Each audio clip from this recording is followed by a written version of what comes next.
توبہ ٹیکنگ انتظامیہ کی مبینہ غفلت کے باعث شہر میں ناقص اور ملاوٹ شدہ شائع خوردونوش کی فروخت عروج پر پہنچ گئی ہے۔ شہر بھر کی مارکیٹوں میں ناقص، غیر معیاری اور ملاوٹ شدہ اشیاء فروخت کرنے والا مافیا چھایا ہوا ہے۔ شہر کے تمام بازاروں میں دالیں، مرچیں، دیگر مسالہ جات میں بے تحاشا ملاوٹ کر کے فروخت کیے جا رہے ہیں۔ شہر اور گرد و نواح میں قائم ڈائریوں پر دودھ سے کریم نکال کر کیمیکل ملا کر فروخت کیا جاتا ہے، جس کے استعمال سے شہری ہیپاٹائٹس جیسی موذی امراض کا شکار ہو رہے ہیں۔ بیکریوں پر فروخت ہونے والی اشیاء میں گندے انڈے، بدبودار ناقص میدا اور دوم کوالٹی کا گھی استعمال کیا جاتا ہے، جس سے لوگ معدے کی بیماریوں کا شکار ہو رہے ہیں۔ دالیں ہیں، مرچیں ہیں، مسالہ جات ہیں، اور سب سے بڑی بات جو انتہائی خطرناک بات ہے، توبہ ٹیکنگ میں اس وقت 90% جو دودھ سیل ہو رہا ہے وہ کیمیکل اور ملاوٹ شدہ ہے،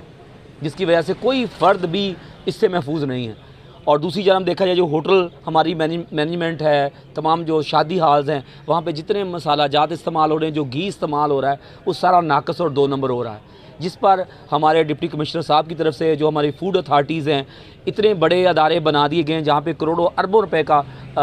ماہانہ گورنمنٹ کے اخراجات آ رہے ہیں، لیکن اس کا سدباب پراپر طریقے سے نہیں ہو رہا، اور ملاوٹ شدہ چیزیں ویسے کی ویسے ہی عوام کو جا رہی ہیں، جس کی وجہ سے مختلف بیماریاں اور مختلف مسائل جو نا پیدا ہو رہے ہیں۔ شہری اور سماجی حلقوں نے ڈپٹی کمشنر سمیت فوڈ ڈپارٹمنٹ سے مطالبہ کیا ہے کہ ملاوٹ مافیا کے خلاف سخت کارروائی کی جائے اور ناقص اشیاء فروخت کرنے والے دکانداروں کے خلاف مقدمات کا اندراج کیا جائے۔ کیمرہ مین علی حیدر کے ساتھ سلطان محمود، توبہ ٹیکنگ۔